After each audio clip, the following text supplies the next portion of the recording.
Hey everyone, welcome to week number 6 in creating collaborative, blended, and online learning experiences. We only got a few weeks left, so I'm really excited with the output and the projects that are going to be coming through as we wrap up this class.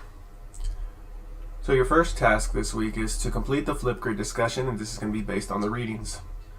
Next, you want to go ahead and begin designing your signature assignment. I've updated the tab that describes the assignment, and it includes examples as well as a little bit more details to help you get started. You need to make sure you do this before you participate in the next discussion board.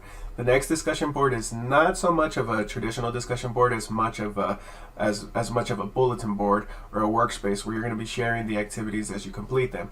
So you're going to be required in the signature assignment to complete 3 different artifacts.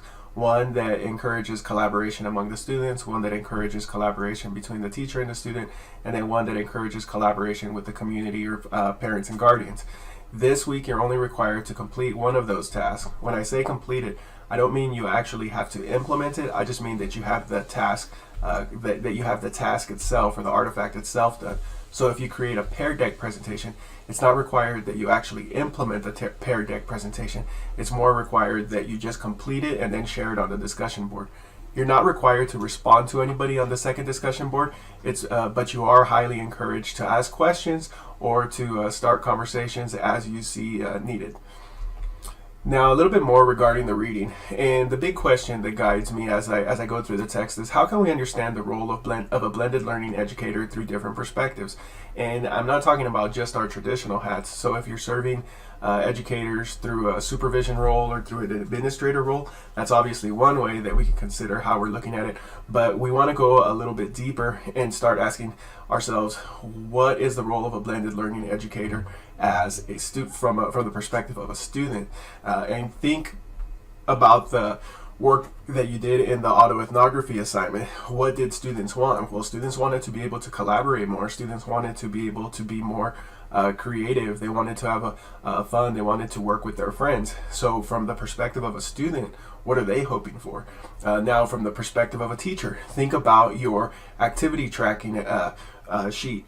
Were you happy with the amount of time you were spending on like productivity, or the amount of time that you were spending on grading? Are those things that you can somehow revamp so that you get to spend more of your time in creativity and in collaboration with the students? Think of it from the perspective of the parents or the perspective of guardians or the communities.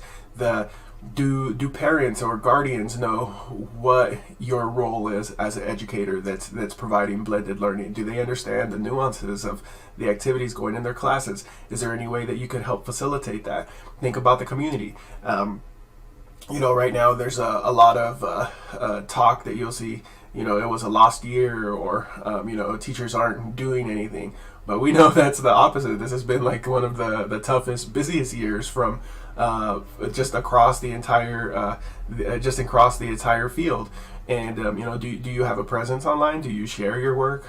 Can you share your work? Is that possible? And those are all things that you can answer within this activity, and I highly encourage you to do so. So there's different pathways that you can take as you complete the signature assignment. I'm not going to push you into one. However, do reach out if you would like any clarification on these pieces. So stay safe. Have a great week.